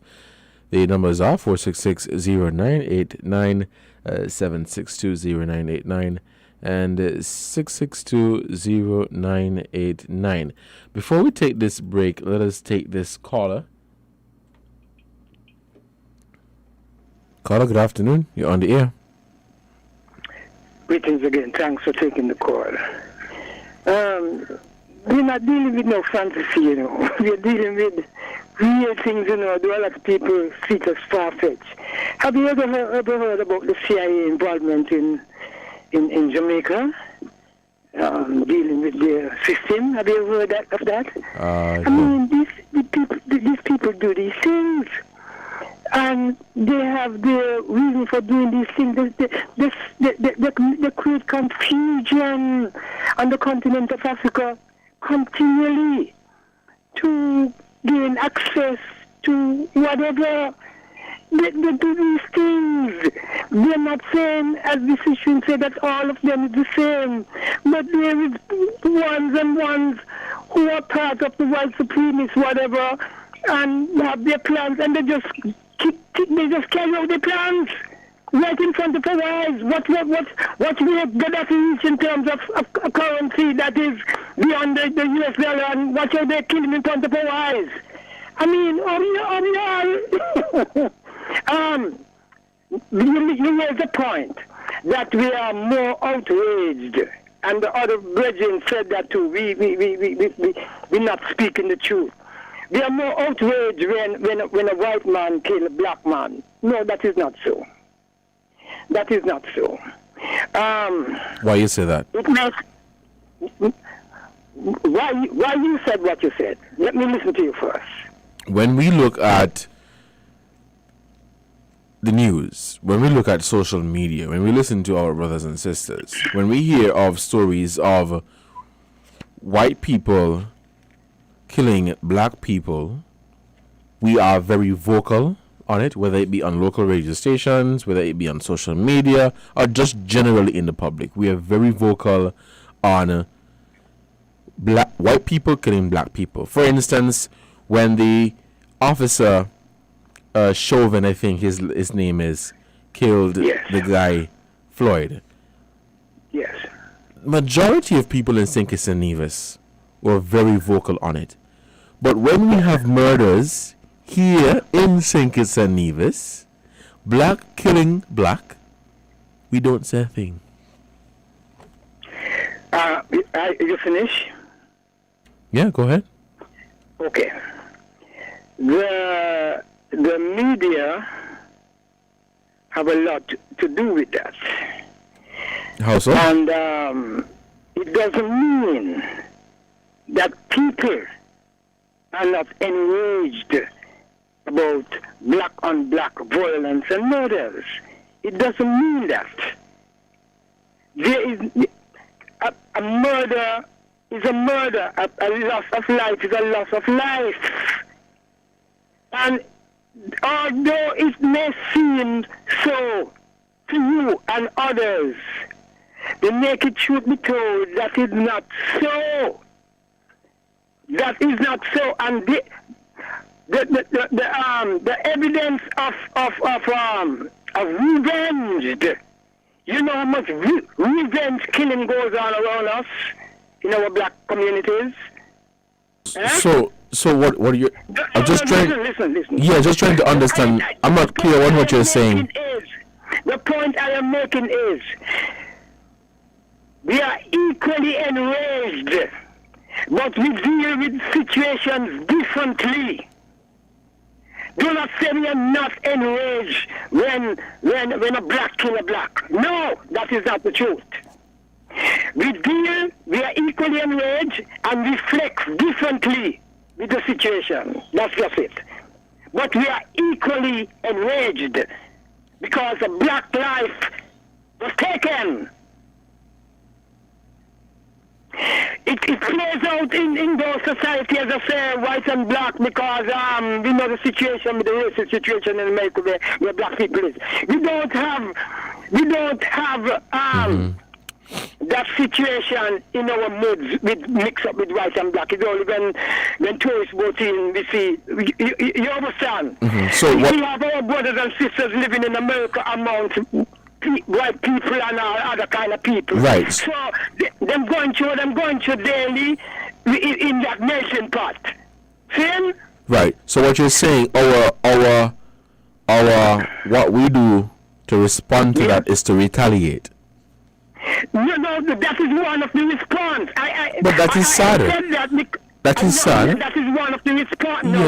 That's sadder. No, I did not say that we respond that way alone. But one of it, okay. I'm letting you know that's how enraged we can get. Because when kids are killing go on, in a lot of cases, it's not the person alone who do the killing, no, or the people, no. That is how things goes on around us. It's happening here.